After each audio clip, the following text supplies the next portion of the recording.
Hello friends, ತಮಗೆಲ್ಲರಿಗೂ ನನ್ನ ಚಾನಲ್ಗೆ ಮತ್ತೊಮ್ಮೆ ಸುಸ್ವಾಗತ. ಈ ದಿನ ನಾವು 7ನೇ ತರಗತಿಯ ಗಣಿತ ಪ್ರಕಾಶ ಭಾಗ 1 ಅಧ್ಯಾಯ 1ರಲ್ಲಿರುವಂತಹ ಅಧ್ಯಾಯ 1 ಅದರ ಹೆಸರು ನಮ್ಮ ಸುತ್ತಮುತ್ತಲಿನ ದೊಡ್ಡ ಸಂಖ್ಯೆಗಳು.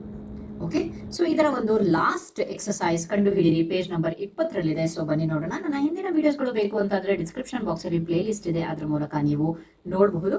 ಸೊ ಬನ್ನಿ ಇಲ್ಲಿ ಏನ್ ಕೊಟ್ಟಿದ್ದಾರೆ ಅಂತ ಹೇಳ್ಬಿಟ್ಟು ನೋಡೋಣ. 10 ಅಂಕಿಗಳ ಒಂದು ಸಂಖ್ಯೆಯನ್ನು ಸೃಜಿಸಲು 0ಯಿಂದ 9ರವರೆಗಿನ ಎಲ್ಲಾ ಅಂಕಿಗಳನ್ನು ಒಂದು ಬಾರಿ ಮಾತ್ರ ಬಳಸಿ. ಮೊದಲ ಅಂಕಿ 0 ಆಗಬಾರ್ದು. ಹೌದು, ಮೊದಲ ಅಂಕಿ 0 ಆಯ್ತು ಅಂತ ಅಂದ್ರೆ ಏನಾಗತ್ತಪ್ಪ ಅಂತಂದ್ರೆ ಅದು 9 ಅಂಕಿ ಆಯ್ತು. ಇಲ್ಲಿ ಬರ್ದಿದ್ದೀನಿ ನಾನು 10 ಅಂಕಿಗಳು 1ರಿಂದ 0ವರೆಗೆ. ಇದೇ 0 ಒಂದು ವೇಳೆ ಮುಂದೆ ಹಾಕಿದ್ವಿ ಅಂತ ಅಂದ್ರೆ ಏನಾಗತ್ತಪ್ಪ ಅಂತ ಅಂದ್ರೆ ಇಲ್ಲಿ 2ರ ಮುಂದೆ ಹಾಕಿದೀನಿ, 1 ಅಂಕಿ ಆಯ್ತಷ್ಟೇ, ಹೌದಲ್ವಾ? 2 ಅಂತ ಹೇಳ್ತೀವಿ. ಅದೇ 2ರ ನಂತರ ಓದಿದ್ರೆ ಅದು 20 ಆಗುತ್ತೆ. ಸೊ ಅದಕ್ಕೋಸ್ಕರ ರಿಪೀಟ್ ಆಗಬಾರ್ದಂತೆ ಕಂಡೀಷನ್, ಮತ್ತೆ 0 ಅನ್ನೋದು ಮುಂದೆ ಇರಬಾರ್ದಂತೆ. ಓಕೆ, ನಾನು 1ರಿಂದ 0ವರೆಗೆ 10 ಅಂಕಿಗಳನ್ನ ತಗೊಂಡಿದ್ದೀನಿ. ಸೊ ಬನ್ನಿ, ಇಲ್ಲಿ ಮೊದಲ ಒಂದು ಕಂಡೀಷನ್ ಏನ್ ಕೊಟ್ಟಿದ್ದಾರೆ, 5ರ ಅತಿ ದೊಡ್ಡ ಗುಣಕ. 5ರ ಅತಿ ದೊಡ್ಡ ಗುಣಕ ಅಂತ ಅಂದ್ರೆ ನಮಗ್ ಗೊತ್ತುಂಟು ಏನಂತ ಹೇಳ್ಬಿಟ್ಟು, ಬಿಡಿ ಸ್ಥಾನದಲ್ಲಿ ಇಲ್ಲ 0 ಇರಬೇಕು, ಇಲ್ಲ 5 ಇರಬೇಕು. 5ರ ಒಂದು ವಾಚ್ಯತೆಯ ನಿಯಮ ಗೊತ್ತು ನಮಗೆ, 0 ಮತ್ತೆ 5. ಸೊ ಬನ್ನಿ, ಅತಿ ದೊಡ್ಡ ಸಂಖ್ಯೆ ಅಂದಾಗ 90, 8, 7, 6, 5, 4, 3, 2, 1, 0 ಸಾಕು. ಇದೇ ಅತಿ ದೊಡ್ಡ 5ರ ಗುಣಕವನ್ನ ಹೊಂದಿರುವಂತಹ ಒಂದು ಸಂಖ್ಯೆ ಆಗಿದೆ. Okay fine. ನೆಕ್ಸ್ಟ್ ನೋಡೋಣ. ನೆಕ್ಸ್ಟ್ 2ನೇ ಬಿ ಯಲ್ಲಿರುವಂತಹ ಪ್ರಶ್ನೆ ನೋಡೋಣ. ಅತಿ ಕನಿಷ್ಠ ಸಮಸಂಖ್ಯೆ. ಕನಿಷ್ಠ ಅಂದ ತಕ್ಷಣ ಚಿಕ್ಕದಲ್ವಾ, ಇದು ಎ, ಇದು ಬಿ. ಕನಿಷ್ಠ ಅಂದ ತಕ್ಷಣ ನಾವೇನ್ ಮಾಡೋಣ, ಸಮಸಂಖ್ಯೆ ಅಂತ ಅಂದ್ರೆ ಬಿಡಿ ಸ್ಥಾನದಲ್ಲಿ ಏನಿರ್ಬೇಕು, 2, 4, 6, 8, 0 ಅಲ್ವಾ? ಬಿಡಿ ಸ್ಥಾನದಲ್ಲಿ ಇದ್ದಿದ್ರೆ ಅದನ್ನ ನಾವು ಸಮಸಂಖ್ಯೆ ಅಂತ ಹೇಳ್ಬಿಟ್ಟು, ಈವನ್ ನಂಬರ್ಸ್ ಅಂತ ಹೇಳ್ಬಿಟ್ಟು ಕನ್ಸಿಡರ್ ಮಾಡ್ತೀವಿ. ಅತಿ ಚಿಕ್ಕ ಸಂಖ್ಯೆ ಅಂದಾಗ ನಾವು 0ಯಿಂದ ಸ್ಟಾರ್ಟ್ ಮಾಡಿದ್ರೆ ಮುಂಚೆನೆ ಹೇಳಿದೀವಿ ಏನೋ 0 ಮೊದಲಿರಬಾರ್ದು ಅಂತ ಹೇಳ್ಬಿಟ್ಟು. ಸೊ ಹಾಗಾಗ್ಬಿಟ್ಟು ಒಂದು ಚಿಕ್ಕ ಸಂಖ್ಯೆ ಬರ್ತದೆ, ಅದಾದ್ಮೇಲೆ 0 ಹಾಕೋಣ, ಆವಾಗ ಅದಕ್ಕೆ ಬೆಲೆ ಇರುತ್ತೆ. ಓಕೆ, 2, 3, 4, 5, 6, 7, 8, 9 ಬರೀತೀನಿ ಅನ್ಕೊಳ್ರಿ. 9 ಒಂದ್ ವೇಳೆ ಬಿಡಿ ಸ್ಥಾನದಲ್ಲಿ ಬಂತು ಅಂತ ಅಂದ್ರೆ ಸೊ ಅದು ಸಮಸಂಖ್ಯೆ ಆಗಲ್ಲ. ಹಾಗಾಗ್ಬಿಟ್ಟು ಇಲ್ಲಿ 2 ನಂಬರ್ಸ್ ಅನ್ನ ಎಕ್ಸ್ಚೇಂಜ್ ಮಾಡ್ಬಿಟ್ಟು 98ನ ಮಾಡ್ತೀನಿ. ಇದು ಒಂದು ಸಮಸಂಖ್ಯೆ. ಹಾಗಂತ ಹೇಳ್ಬಿಟ್ಟು ನಾವು ಇದನ್ನು ಸಹ ಚೇಂಜ್ ಮಾಡಿದ್ವಿ ಅಂದ್ರೆ ಇಲ್ಲಿ 978 ಆಗುತ್ತೆ. ಸೊ ಇದೇ ಅತಿ ಚಿಕ್ಕ ಸಂಖ್ಯೆ ಆಗುತ್ತೆ. ಓಕೆ, ನೆಕ್ಸ್ಟ್ 2ನೇ ಪ್ರಶ್ನೆಯನ್ನ ನೋಡೋಣ. 10, 30, 285. ಈ ಸಂಖ್ಯೆ ಪದಗಳಲ್ಲಿ 10,30,285. ಇದರಲ್ಲಿ 43 ಅಕ್ಷರಗಳಿವೆ. ಹೇಗೆ 43 ಅಕ್ಷರಗಳಿವೆ? ನೀವು ಕೇಳ್ಬೋದು, ಹೇಗೆ 43 ಅಕ್ಷರಗಳಿವೆ? ಇಲ್ಲೆಲ್ಲ ಎಣಿಸ್ಕೊಂಡು ನೋಡಿದ್ರೆ ನಾವು 1, 2, 3, 4. ಸೊ ಇದನ್ನ ಯಾವ ರೀತಿಯಾಗಿ ತಗೊಂಡಿದ್ದಾರೆ ಅಂತಂದ್ರೆ ಇಂಗ್ಲಿಷ್ ಮೀಡಿಯಂ ಅಲ್ಲಿರುವಂತಹ ಟೆಕ್ಸ್ಟ್ ಬುಕ್ ಅಲ್ಲಿರುವಂತಹ ಸೇಮ್ ಕ್ವಶನ್ ಅನ್ನ ಕಾಪಿ ಮಾಡಿದ್ದಾರೆ. ಹಾಗಾಗ್ಬಿಟ್ಟು 43 ಅಕ್ಷರ ಅಂತ ಹೇಳಿದ್ದಾರೆ. 10,30,285 ಅಂತ ತಗೊಂಡಿದ್ದಾರೆ. ಓಕೆ, ಹಾಗಾಗ್ಬಿಟ್ಟು ನಾವೀಗ 10 lakh ಅಂತ ಹೇಳ್ಬಿಟ್ಟು ಎಲ್ಲ ಬರ್ಕೊಂಡು ಹೋದ್ರೆ ಅಲ್ಲಿ 43 ಅಕ್ಷರಗಳು ಇರೋದು ನಿಜ. ಗರಿಷ್ಠ ಸಂಖ್ಯೆ ಅಕ್ಷರಗಳಿರುವ 7 ಅಂಕಿಯ ಒಂದು ಸಂಖ್ಯೆಯನ್ನು ಹೆಸರಿಸಿ. ಇದು ಕಂಪ್ಲೀಟ್ ಆಗಿ ಇಂಗ್ಲಿಷ್ ಅಲ್ಲೇ ಎಕ್ಸ್ಪ್ಲೇನ್ ಮಾಡ್ತೀನಿ. ಯಾಕೆ ಅಂತ ಅಂದ್ರೆ ಇದು ಆಕ್ಚುಲಿ ಇರೋದೇ ಇಂಗ್ಲಿಷ್ ಅಲ್ಲಿ ಇರುವಂತಹ ಒಂದು ಪ್ರಶ್ನೆ, ಇಂಗ್ಲಿಷ್ ಮೀಡಿಯಂ ಅಲ್ಲಿ ಇರುವಂತಹ ಪ್ರಶ್ನೆ. ಹಾಗಾಗ್ಬಿಟ್ಟು ಇಲ್ಲಿ ಅಂಕಿಗಳನ್ನ ನಾವು ಕೌಂಟ್ ಮಾಡಬಹುದು. Okay fine. ಯಾವ ರೀತಿಯಾಗಿ ಅಂತ ಹೇಳ್ಬಿಟ್ಟು ನೋಡೋಣ. ಸೊ ಬನ್ನಿ. ಸೊ ಇಲ್ಲಿ 1 3 ಇದೆ ಅಕ್ಷರ ಅಲ್ವಾ? ನೆಕ್ಸ್ಟ್ 2, 1, 2, 3 ಲೆಟರ್ಸ್ ಎಷ್ಟಿದೆ? 3. 3 ಯಲ್ಲಿ 5. ಈ ರೀತಿಯಾಗಿ 10 ವರೆಗೆ ನೋಡಿದಾಗ ಇದಾಗುತ್ತೆ. ಸೊ ಹಾಗಾಗ್ಬಿಟ್ಟು ಹೆಚ್ಚು ಅಂಕಿ ಇರುವ ಸಂಖ್ಯೆ ಯಾವುದು ಅಂದ್ರೆ 3 5 ಇದೆ, 7 5 ಇದೆ, 8 5 ಇದೆ. ಆದ್ರೆ ಮತ್ತೆ ನಾವು 70 80 ಅಂತ ಹೇಳ್ತೀವಲ್ಲ, ಅವಾಗ ಎಷ್ಟಿದೆ ನೋಡೋಣ. 30 ಅಂದ ತಕ್ಷಣ 6 ಆಗುತ್ತೆ, 70 ಅಂದ್ರೆ 7 ಆಗುತ್ತೆ, 80 ಅಂದ್ರೆ 6 ಆಗುತ್ತೆ. ಹಾಗಾಗ್ಬಿಟ್ಟು ಅತಿ ದೊಡ್ಡ ಹೆಚ್ಚು ಅಕ್ಷರ ಇರುವ ಸಂಖ್ಯೆ ಅಂತ ಅಂದ್ರೆ 77. ಕನ್ನಡದಲ್ಲ, 70 ಇಂಗ್ಲಿಷ್ ಅಲ್ಲಿ ಹೇಳ್ಬೇಕು. 70,77,777. ಓಕೆ, ಯಾಕೆ ಅಂತ ಅಂದ್ರೆ ಅಲ್ಲೇ ಹೆಚ್ಚು ಅಂಕಿಗಳು ಬರೋದು, ಕಡಿಮೆ ಅಂತ ಅಂದ್ರೆ ಇಲ್ಲಿ 60 ಅಂಕಿಗಳು ಬರುತ್ತೆ, 60 ಲೆಟರ್ಸ್ಗಳು ಬರುತ್ತೆ. Okay fine. ಓಕೆ, ಇಲ್ಲಿ ಬರೀತೀನಿ. 77,77,777 ಇಂಗ್ಲಿಷ್ ಅಲ್ಲಿ ಮಾಡಿರೋದು. 77,77,777. ಇನ್ನು ಚೇಂಜ್ ಮಾಡ್ಬೋದು. ಹೌದು, ಇನ್ನು ಚೇಂಜ್ ಮಾಡ್ಬೋದು. ಎಲ್ಲೆಲ್ಲಿ 7 ಬಂದಿದೆಯಲ್ವಾ ಲಾಸ್ಟ್ ಅಲ್ಲ, ಅಲ್ಲಿ ನಾವು 3 ಅಥವಾ 8 ಅನ್ನ ಮಾಡ್ಬೋದು. ಯಾಕೆಂದ್ರೆ 30 ಬರಲ್ಲ, 3 ಬರುತ್ತಲ್ವಾ. 3 ಎಲ್ಲೂ 5 ಲೆಟರ್ಸ್ ಇರೋದು. 73,73,770 ಓಕೆ ಫೈನ್. ನೆಕ್ಸ್ಟ್ ಅಲ್ಲಿ ಗರಿಷ್ಠ ಸಂಖ್ಯೆ ಅಂತಾನೆ ಕೊಟ್ಟಿರೋದು, ಅದರೊಳಗಡೆ ಇದೇ ಗರಿಷ್ಠ ಸಂಖ್ಯೆ ಆಗುತ್ತೆ. ಸೊ ಬನ್ನಿ ನೋಡೋಣ.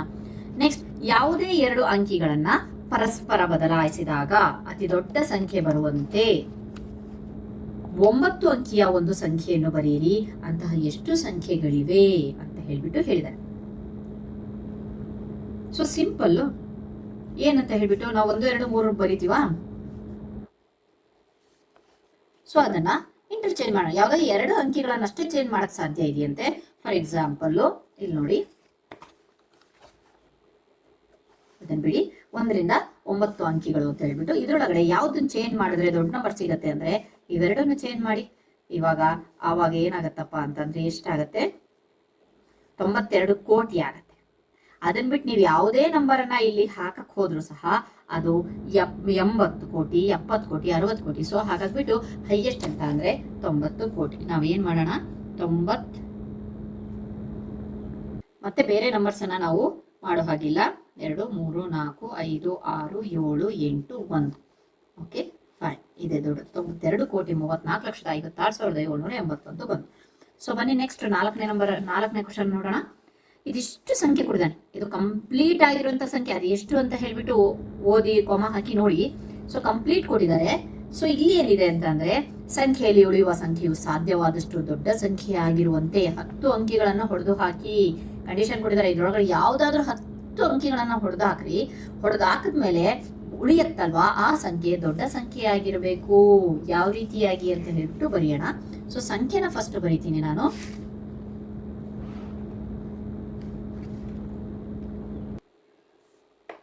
ಏನ್ ಕೊಟ್ಟಿದ್ದಾರೆ? 1 2 3 4 5 1 2 3 4 5 1 2 3 4 5 1 2 3 4. ಯಾವ್ದ್ಯಾವ್ದೋ ಸಂಖ್ಯೆನ ಹೊಡೆದು ಬಿಟ್ಟು ಅದಾದ್ಮೇಲೆ ದೊಡ್ಡ ನಾವು ಕಂಪ್ಲೀಟ್ ಆಗಿ ಕ್ವಶನ್ ನೋಡಿದ ತಕ್ಷಣ ಏನ್ ಅನ್ಸತ್ತಪ್ಪ ಅಂತಂದ್ರೆ ನಾನು ಹೊಡೆದು ಬಿಡ್ತೀನಿ. ಯಾವ ಚಿಕ್ಕ ಚಿಕ್ಕ ಸಂಖ್ಯೆಗಳು ಯಾವ್ದಾವ್ದು ಇದೆಯಲ್ಲ ಅದನ್ನೆಲ್ಲ ಹೊಡೆದು ಬಿಡ್ತೀನಿ. ಫಾರ್ ಎಕ್ಸಾಂಪಲ್ 1 2 ಹೊಡಿತೀನಿ, ಇಲ್ಲಿ 1 2 ಹೊಡಿತೀನಿ, ಇಲ್ಲಿ 1 2, ಇಲ್ಲಿ 1 2, 8 ಆಯ್ತು. ಇನ್ನೊಂದು ಇಲ್ಲೊಂದು 3 3 ಹೊಡೆದು ದೊಡ್ಡ ದೊಡ್ಡ ಸಂಖ್ಯೆಗಳನ್ನ ಒಂದ್ ಕಡೆ ಇಟ್ಬಿಡ್ತೀನಿ. 5 5 5 5 ಅಂತ ಮತ್ತೆ ಜೋಡಿಸಿ ಆಮೇಲೆ 4 4 4. ಸೊ ಹಾಗಿಲ್ಲ. ಸೊ ಇಲ್ಲಿ ಇದು ಒಂದು ಸಂಖ್ಯೆ ಅಂತ ಹೇಳ್ಬಿಟ್ಟು ಪರಿಗಣನೆ ಮಾಡ್ತಾ ಇದ್ದಾರೆ. ಇದ್ರೊಳಗಡೆನೆ ಸಂಖ್ಯೆನ ನಾವು ಹೊಡಿಬೇಕು. ಇದನ್ನ ಹೊಡಿತೀನಿ 2 3 4. ಯಾಕೆ ಅಂತ ಅಂದ್ರೆ 5ರಿಂದ ಸ್ಟಾರ್ಟ್ ಆದ್ರೇನೆ ಅದು ದೊಡ್ಡ ಸಂಖ್ಯೆ ಆಗೋದು. ಸೊ ಇಲ್ಲೂ ಅಷ್ಟೇ, ಮತ್ತೆ 5ರಿಂದ ಸೊ 55 ಆಗತ್ತಲ್ವಾ? ಸೊ ದೊಡ್ಡ ಸಂಖ್ಯೆ ಆಗುತ್ತೆ. 8 ಆಗ್ಬಿಡ್ತು. ಸೊ ಇದ್ರೊಳಗಡೆ ಉಳಿದಿದ್ದು ಎಷ್ಟು ಇದೇ ಇರೋದು ಅಲ್ವಾ? Okay fine. ನೆಕ್ಸ್ಟ್ ಅದಾದ್ಮೇಲೆಲ್ಲ ಬಿಡು. ಸೊ ಈಗ ಕಂಟಿನ್ಯೂಸ್ ಬರೋಣ. ಇದ್ರೊಳಗಡೆ 5 ಉಳಿದಿದೆ, ಇದ್ರೊಳಗಡೆ 5 ಉಳಿದಿದೆ, ಇದ್ರೊಳಗಡೆ 3 4 5 ಉಳಿದಿದೆ, ಇದ್ರೊಳಗಡೆ ಮತ್ತೆ 3 4 5. 5,53,45,345. ಇದು ಕಂಪ್ಲೀಟ್ ಒಂದು ಸಂಖ್ಯೆ ಅಂತ ತಗೊಂಡಾಗ ನಾವು ಇದು ಕ್ವಶನ್ ಅನ್ನ ಮಾಡಬೇಕಾಗುತ್ತೆ. ನೆಕ್ಸ್ಟ್ ಕ್ವಶನ್ ನೋಡೋಣ. 0 ಮತ್ತು 1 ಈ ಪದಗಳಲ್ಲಿ ಇ ಮತ್ತು ಓ ಅನ್ನೋದು 2 ಪದಗಳಲ್ಲಿವೆ. ಹೌದಲ್ವಾ? ಹೇಗೆ ಅಂತ ಅಂದ್ರೆ ನೋಡೋಣ. 0 1 ಇಲ್ಲಿ ಓ ಕಾಮನ್ ಇದೆ, ಇನು ಕಾಮನ್ ಇದೆ. ಓಕೆ ನೆಕ್ಸ್ಟ್ 2 ಮತ್ತೆ 3 ಯಲ್ಲಿ ಟಿ ಕಾಮನ್ ಇದೆ. ಒಂದು ಇಂಗ್ಲಿಷ್ ಅಕ್ಷರವು 2 ಅನುಕ್ರಮ ಸಂಖ್ಯೆಗಳಲ್ಲಿ ಸಾಮಾನ್ಯವಾಗಿ ಬರದೇ ಇರಬೇಕಾದರೆ ನೀವು ಎಷ್ಟರವಾಗಿ ಎಣಿಸಬೇಕು ಅಂತಂದ್ರೆ ಕಾಮನ್ ಬರಲೇಬಾರದಂತೆ. ಸೊ ಕಾಮನ್ ಬರದಂಗೆ ಯಾವ ನಂಬರ್ ಅನ್ನ ತಗೊಳ್ಳೋಣಪ್ಪ ನಾವು? ಫಾರ್ ಎಕ್ಸಾಂಪಲ್ 1 2 ONE1 TWO2 ನೋಡಿದಾಗ ಸೊ ಓ ಕಾಮನ್ ಇದೆ. ನೆಕ್ಸ್ಟ್ 3 TT ಕಾಮನ್ ಇದೆ. 4 RR ಕಾಮನ್ ಇದೆ. ಅನುಕ್ರಮ ಸಂಖ್ಯೆಗಳು ಯಾವುದೋ ಇದನ್ನ ತಗೊಂಡು ನಾನು ಇದನ್ನ ತಗೊಳ್ತೀನಿ ಅನ್ನೋ ಹಾಗಿಲ್ಲ. ಓಕೆ, ಅನುಕ್ರಮ ಸಂಖ್ಯೆಗಳಾಗಿರಬೇಕು. 5 again FF, 6 II, 7 SEVN SS, EIGHT 8, EE NINE, II, okay 10 TEN 10 NN. ಹಾಗೆ ಅನುಕ್ರಮ ನಂಬರ್ಸೇ ಆಗಿರಬೇಕು. ಸೊ 11 12 ಎಷ್ಟರವರೆಗೂ ಸಹ ನೋಡಿ ಮತ್ತೆ 11 ಯಾವುದಾದ್ರೂ ಒಂದು ಲೆಟರು ಕಾಮನ್ ಆಗಿ ಇದ್ದೇ ಇರುತ್ತೆ. ಸೊ ಹಾಗಾಗ್ಬಿಟ್ಟು ನಾವು ಏನ್ ಬರಿಬೇಕಪ್ಪ ಅಂತಂದ್ರೆ ಸೊ ನಾವು ಇಲ್ಲಿಯವರೆಗೆ ಸಣ್ಣ ಒಂದು ನಂಬರ್ಸ್ಗಳಲ್ಲಿ ನೀವು 99,999 ನೋಡಿದ್ರು ಸಹ ಯಾವುದು ಕಾಮನ್ ಆಗಿರುವಂತಹ ಅನುಕ್ರಮವಾದ ಜೋಡಿ ಸಿಗುವುದಿಲ್ಲ. ಸೊ ಅದನ್ನೇ ನಾವು ಬರಿಬೇಕಾಗತ್ತೆ. ಏನಂತ ಹೇಳ್ಬಿಟ್ಟು 5ನೇ ಕ್ವಶನ್ ಅಲ್ಲಿ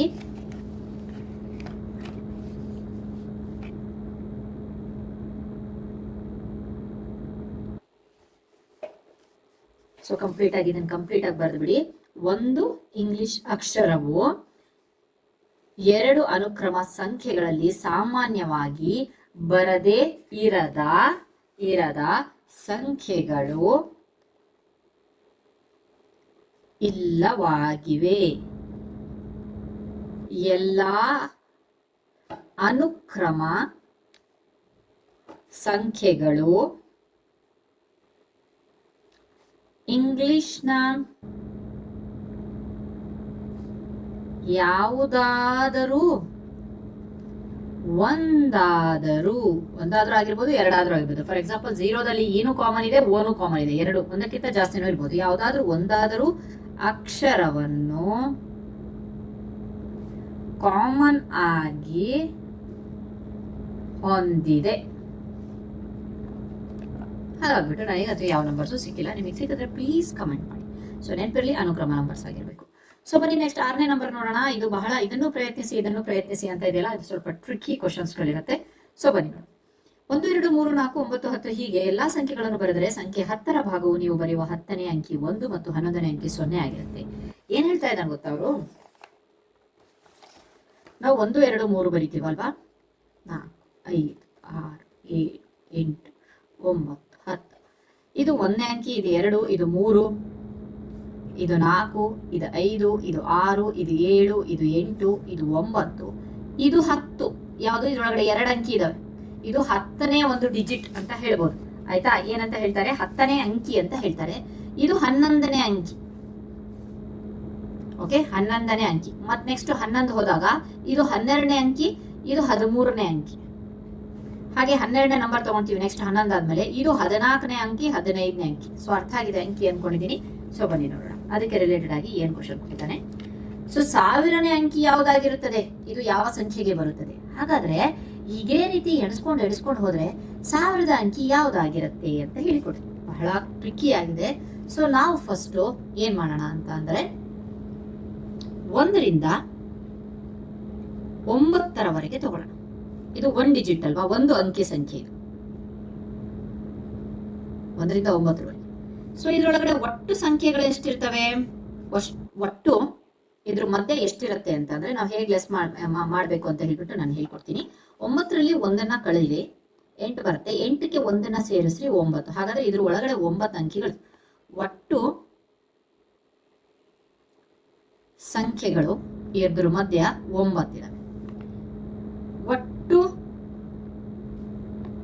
ಡಿಜಿಟ್ ಅಂತ ಅಂದ್ರೆ ಅಂಕಿ. ಎಷ್ಟು ಅಂಕಿದು? 1 ಅಂಕಿದು. Okay, 9 into 1 9. 9 ಎಷ್ಟಿದಾವೆ? 9ನೇ ಡಿಜಿಟ್ ವರೆಗೆ ಬಂದ್ವಿ ನಾವು. ನೆಕ್ಸ್ಟ್ ಈಗ 10ರಿಂದ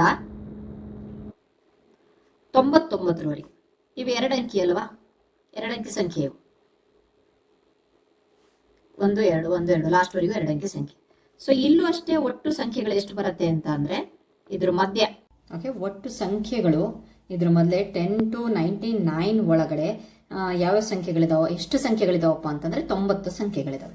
ಓಕೆ, ಹೇಗೆ ಮಾಡಿದೆ ಅಂತ ಅಂದ್ರೆ 99 minus 10 that is 89 and then add 1 that is 90. Okay, 90 ಬಂತು. ಒಟ್ಟು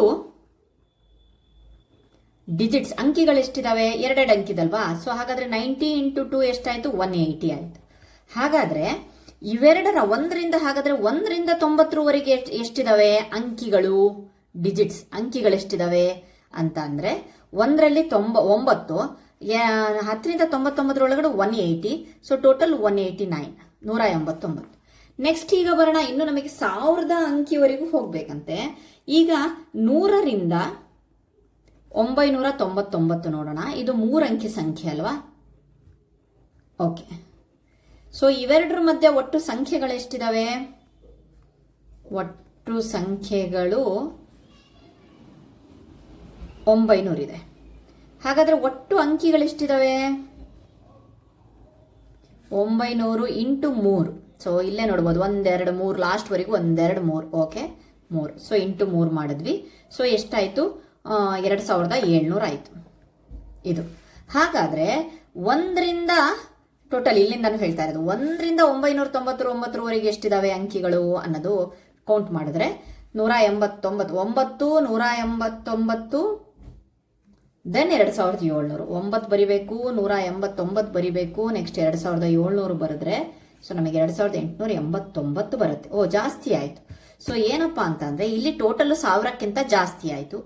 ಈಗ 2889 ಎಂಬುದು 1000 ಅಂಕಿಗಳಿಗಿಂತ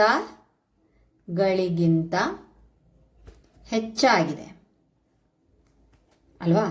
ಹಾಗಾಗ್ಬಿಟ್ಟು ನಾವೇನು ಮಾಡಬೇಕು, ಇದರೊಳಗಡೆ ನಮಗೆ ಒಂದು ಅರ್ಥ ಏನಪ್ಪ ಅಂತಂದ್ರೆ ಕರೆಕ್ಟಾಗಿ ಕೇಳ್ಕೊಳ್ಳಿ. 100 ಮತ್ತು 999 189ರೊಳಗಂತೂ 189 ಬಂತು, ನೋ ಚಾನ್ಸ್. ಅಲ್ಲಿ ನಮಗೆ 1000ದ ನಂಬರ್ ಬರೋದೇ ಇಲ್ಲ, 1000ದ ಅಂಕಿ ಬರೋದೇ ಇಲ್ಲ. 100 ಮತ್ತು 999ರಲ್ಲಿ ಎಲ್ಲೋ ಮಧ್ಯಕ್ಕೆ 1000 ಬರುತ್ತೆ. ಯಾಕಂದ್ರೆ ಇಲ್ಲಿ ಹೈಯೆಸ್ಟ್ ಅಲ್ಲಿ 2889 ಬಂದಿದೆ ಆಯ್ತಾ. ಸೊ ಇಲ್ಲೆಲ್ಲೋ ಮಧ್ಯಕ್ಕೆ ನಮಗೆ 1000ದ ನಂಬರ್ ಬರುತ್ತೆ ಅಂತ ಹೇಳಿ ಅಂಡರ್ಸ್ಟ್ಯಾಂಡ್ ಆಯ್ತು. ಇಲ್ಲಂತೂ ಬರಲ್ಲ. ಸೊ ಇಲ್ಲೂ ಬರಲ್ಲ, ಇಲ್ಲೂ ಬರಲ್ಲ, ಇಲ್ಲೂ ಬರುತ್ತೆ, 1000 ಅನ್ನೋದು ಬರುತ್ತೆ. ಸೊ ಎಲ್ಲಿ ಬರುತ್ತೆ ಅನ್ನೋದನ್ನ ನಾವು ನೋಡಬೇಕು ಅಂತ ಅಂದ್ರೆ ನಾವು ಮಾಡಬೇಕು ಏನಂತ ಹೇಳಿಬಿಟ್ಟು, ಹಾಗಾದ್ರೆ 1000ದ ನಂಬರ್ ಈ ಒಂದು 3 ಡಿಜಿಟ್ನ 3 ಅಂಕಿಯ ಸಂಖ್ಯೆಯಲ್ಲಿ ಬರುತ್ತೆ. ಹಾಗಾಗ್ಬಿಟ್ಟು ಈ 1000 ಮೈನಸ್ 189 ಮಾಡೋಣ. ಯಾಕೆಂತಂದ್ರೆ ಇದಿಷ್ಟು ಬೇಡ ನಮಗೆ. ಮೈನಸ್ ಯಾಕೆ ಮಾಡ್ತಾ ಇದ್ದೀನಿ ಅಂತ ಅಂದ್ರೆ ಇದಿಷ್ಟು ಬೇಡ, 189 ಬೇಡ, ಇಲ್ಲಿಲ್ಲ. ಓಕೆ 189 ಇಲ್ಲಿಲ್ಲ. ಸೊ ನೋಡಿದಾಗ ನಮಗೆ ಎಷ್ಟು 811 ಬಂತು. ಹಾಗಂತ ಹೇಳ್ಬಿಟ್ಟು ಇದು ನಂಬರ್ ಅಲ್ಲ. ಸೊ ಇದು 3 ಡಿಜಿಟ್ನ ನಂಬರು. ಇದನ್ನ ನಾವು 3ರಿಂದ ಡಿವೈಡ್ ಮಾಡಬೇಕು. ಯಾಕೆಂತಂದ್ರೆ ಇಲ್ಲಿ ಮಧ್ಯಕ್ಕೆಲ್ಲೋ ಇರೋದಲ್ವಾ, ಅದು ಸಹ ಹಾಗಾಗ್ಬಿಟ್ಟು ಗೊತ್ತಿಲ್ಲಲ್ವಾ. ಸೊ ಇದು 270 ಬರುತ್ತೆ, ಶೇಷ ಬಂದ್ಬಿಟ್ಟು 1 ಬರುತ್ತೆ. ಸೊ ನೋಡೋಣ ಈಗ ನಾವು. ಹಾಗಾದ್ರೆ 270 ಅನ್ನೋದು 99ರ ಆದ್ಮೇಲೆ ಬರುತ್ತಲ್ವಾ. 270 ಎಂಬ ಸಂಖ್ಯೆ ಅಲ್ಲ, ಅಂಕೆ ಹೇಳ್ತಾ ಇರೋದು ನಾವು. ಅಂಕೆಯು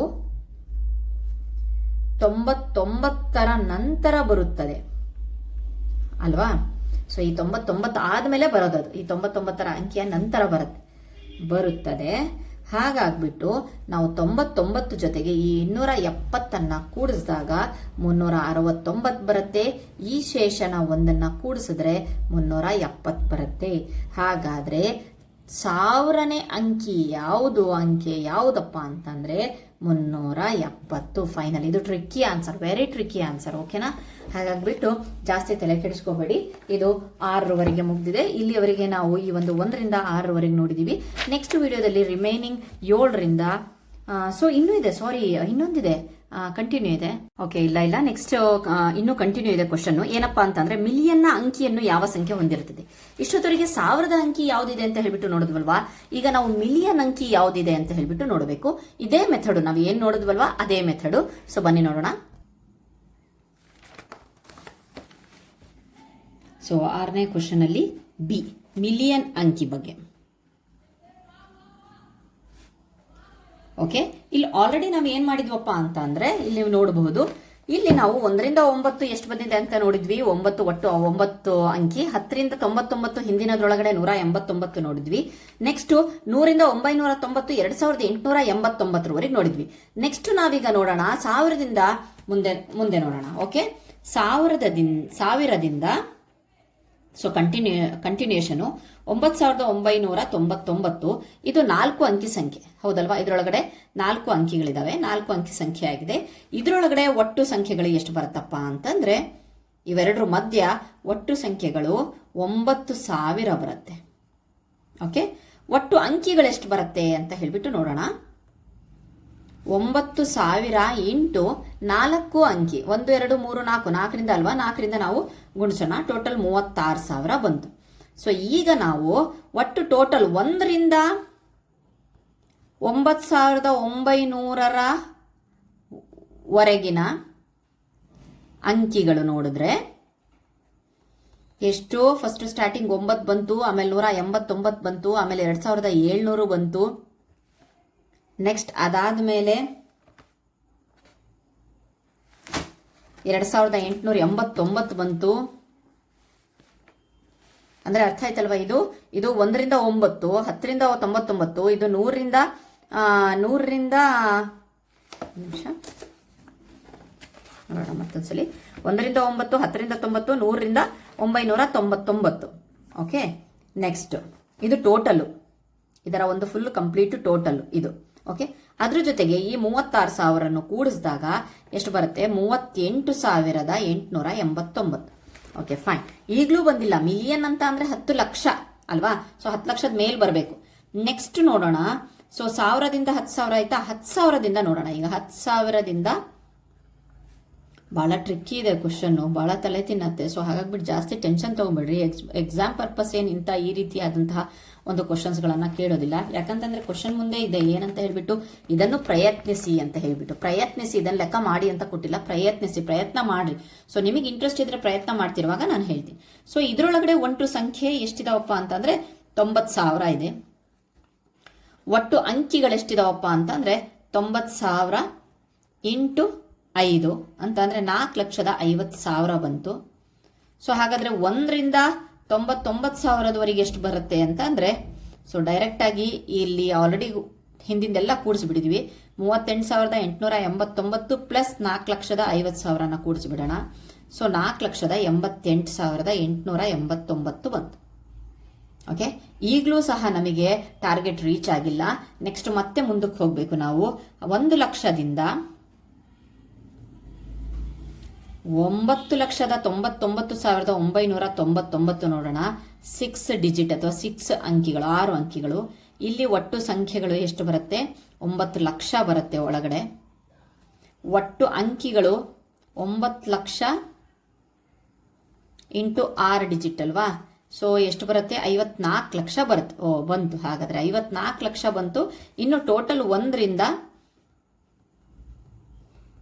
999ರವರೆಗೆ ಈ ಒಂದು 4,88,889 ಪ್ಲಸ್ 54 ಲಕ್ಷ.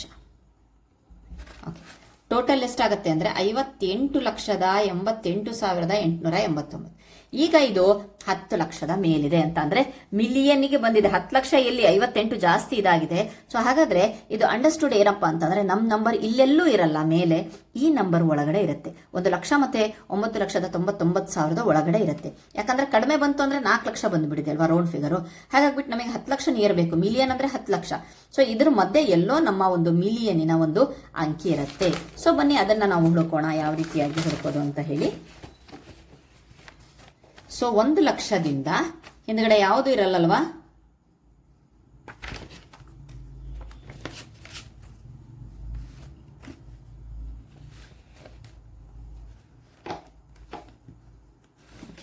ಕಾಣಿಸ್ತಾ ಇಲ್ಲ.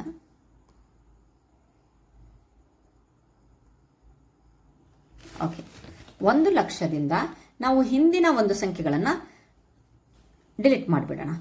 ಯಾಕಂತಂದ್ರೆ ನಮಗೆ ಗೊತ್ತಾಗಿದೆ 6ನೇ ಒಂದು ಡಿಜಿಟ್ ಅಲ್ಲಿ ಇದೆ ಅಂತ ಹೇಳ್ಬಿಟ್ಟು. ಓಕೆ, ಇಷ್ಟು ಬಂತು. ಸೊ ಹಾಗಾದ್ರೆ 6ನೇ ಡಿಜಿಟ್ ಅಂತ ಬಂದಾಗ ಇದನ್ನ ನಾವು ಹಿಂದಿನ ಒಂದು ಲೆಕ್ಕದಲ್ಲಿ ಮಾಡಿದ್ವಿ. ಅದೇ ರೀತಿ 6ರಿಂದ ಭಾಗಿಸಿದಾಗ 85,185 ಬರುತ್ತೆ. ಇಲ್ಲೂ ಸಹ ಶೇಷ 1 ಉಳಿಯುತ್ತೆ. ಓಕೆ, ಹಾಗಾದ್ರೆ ಇದು 99,999, ಹೈಯೆಸ್ಟ್ ನಂಬರ್ 85,185. ಸೊ ಟೋಟಲ್ ಮಾಡಿದಾಗ 1,85,184. ಅವ್ರು ಏನ್ ಹೇಳ್ತಾ ಇದ್ದಾರೆ? ಸೊ ದ ನೆಕ್ಸ್ಟ್ ಡಿಜಿಟ್ ಇದಕ್ಕೆ ಆಡ್ ಮಾಡ್ಕೊಂಡ್ಬಿಡೋಣ. ಒಂದು ಉಳಿದಿತ್ತಲ್ವಾ ಶೇಷ. ಸೊ ಆಡ್ ಮಾಡ್ಕೊಂಡಾಗ 1,85,185. ಹಾಗಾದ್ರೆ ಮಿಲಿಯನ್ನ ಅಂಕಿ ಯಾವ ಸಂಖ್ಯೆನೋ ಅಂಕಿಯು 1,85,185 ಆಗಿರುತ್ತದೆ. Okay, fine. ನೆಕ್ಸ್ಟ್ ನೋಡೋಣ. ಹಾಗೆ ಸಿ ನೋಡೋಣ. 5,000ನೇ ಬಾರಿಗೆ ಯಾವಾಗ ನೀವು ಈ ಅಂಕಿ 5ಅನ್ನ ಬರೆಯುತ್ತೀರಿ ಅಂತಂದ್ರೆ, ಸೊ 1 ರಿಂದ 100ರವರೆಗೆ 5 ಅನ್ನೋದು ಎಷ್ಟು ಸಲ ಬರುತ್ತೆ? 5 ಅನ್ನುವುದು 20 ಬಾರಿ ಬರುತ್ತೆ. ನೀವು ನೋಡಬಹುದು. ಓಕೆ, 5 ಅಷ್ಟೇ ಅಲ್ಲ, ನೀವು ಈ ಜಾಗದಲ್ಲಿ ಯಾವ ನಂಬರ್ ಕೊಟ್ರು ಸಹ ಅದು 20 ಬಾರಿನೇ ಬರುತ್ತೆ. 6, 7, 8 ಯಾವ ನಂಬರ್ ಹಾಕಿದ್ರು ಸಹ ಅದು 20. ಅಂದರೆ 1ರಿಂದ 100 ಅಂದ ತಕ್ಷಣ ಒಂದಾದ್ಮೇಲೆ 5 ಬರುತ್ತಾ, ನೆಕ್ಸ್ಟು 15 ಬರುತ್ತೆ, 25 ಬರುತ್ತೆ, 35 ಬರುತ್ತೆ, 45 ಬರುತ್ತೆ, 50 ಬರುತ್ತೆ, 51, 52, 53 ಇವೆಲ್ಲ ಬರುತ್ತೆ ಅಲ್ವಾ. 59ವರೆಗೂ 5 ಬರುತ್ತೆ, ನೆಕ್ಸ್ಟ್ 65, 75 ಎಣಿಸಿದಾಗ 20 ಬಾರಿ ಬರುತ್ತೆ. ಸೊ ನೆಕ್ಸ್ಟು ಹಾಗಾದ್ರೆ 1ರಿಂದ 1000ವರೆಗೆ ಎಷ್ಟು ಬರುತ್ತೆ? 300 ಬಾರಿ ಬರುತ್ತೆ. ಅದೇ 1ರಿಂದ 10,000ವರೆಗೆ ಬಂದಾಗ 300 ಬಾರಿ ಅಂತ ಅಂದ್ರೆ ಗೊತ್ತಾಯ್ತಲ್ವಾ. 1ರಿಂದ 100 ಅಂತ ಅಂದ್ರೆ 20, 20, 20 ಮಾಡಿ 20 ಮಾಡಿ ಇದು 1000ವರೆಗೆ ಮಾಡಿದಾಗ ಅದು 300 ಬಾರಿ ಬಂತು. ಅದೇ 10,000ವರೆಗೆ ಕ್ಯಾಲ್ಕುಲೇಟ್ ಮಾಡಿದ್ರೆ ಅದು 4,000 ಬಾರಿ ಬಂತು. ಸೊ 4,000 ಬಾರಿ ಬಂತು. ಅವ್ರು ಏನ್ ಕೇಳ್ತಾ ಇದ್ದಾರೆ, 5,000 ಬಾರಿಗೆ ಯಾವ ಅಂಕಿ 5ಅನ್ನ ಬರೆಯುತ್ತೀರಿ ಅಂತ. 5,000 ಬರ್ಬೇಕೀಗ. ಸೊ 5,000ವರೆಗೆ ಫೈಂಡ್ ಔಟ್ ಮಾಡೋಣ. ಸೊ 10,000 ಇದೆಯಲ್ವಾ, ಇನ್ನೊಂದು 3,000 ನೋಡೋಣ. 3,000 1,000 ಅಂತಂದ್ರೆ 3, 10,000ದಿಂದ 13,000ವರೆಗೆ 5 ಎಷ್ಟು ಬಾರಿ ಬರುತ್ತೆ ಅಂತಂದ್ರೆ ಒಂದು ಎಷ್ಟು 1,000 ಅಲ್ವಾ, ಸಾರಿ 13,000 ಅಲ್ವಾ. 300 ಟೈಮ್ಸು 3 ಬಾರಿ ಬರುತ್ತೆ ಅಂದಾಗ 900 ಬಾರಿ ಬರುತ್ತೆ. ಓಕೆ, ಎಷ್ಟಾಯ್ತು? 4,900 ಆಯ್ತು. ಇನ್ನು ನಾವು 100 ಹುಡುಕ್ಬೇಕಾಗತ್ತೆ. ಸೊ ಬನ್ನಿ, ಈಗ 13,000ದಿಂದ 13,495ವರೆಗೆ ನೋಡೋಣ. ಆವಾಗ 20 ಬಾರಿ 5 ಅನ್ನೋದು ಬರುತ್ತೆ. 100 ಬಾರಿ ಆಯ್ತು. ನೀವು ಟೋಟಲ್ ನೋಡ್ಬೋದು, 4,900, 1,000, 5,000 ಬಂತು. ಹಾಗಾದ್ರೆ ಅದು ನಂಬರ್ ಯಾವುದು ಅಂತ ಅಂದ್ರೆ ಇಲ್ಲಿ ಬರಿಬೇಕು. 5,000ನೇ ಬಾರಿಗೆ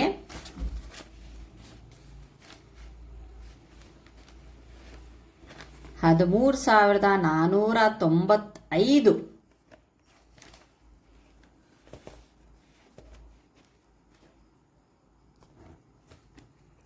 ಅಂಕಿಯು ಬರುತ್ತದೆ. ಓಕೆ, ಸಂಖ್ಯೆಯು ಬರುತ್ತದೆ. Okay, fine. ಇದಿಷ್ಟು 1ರಿಂದ 6 ಕ್ವಶನ್ಸ್ ವರೆಗೆ ಮಾಡಿದ್ದೀನಿ.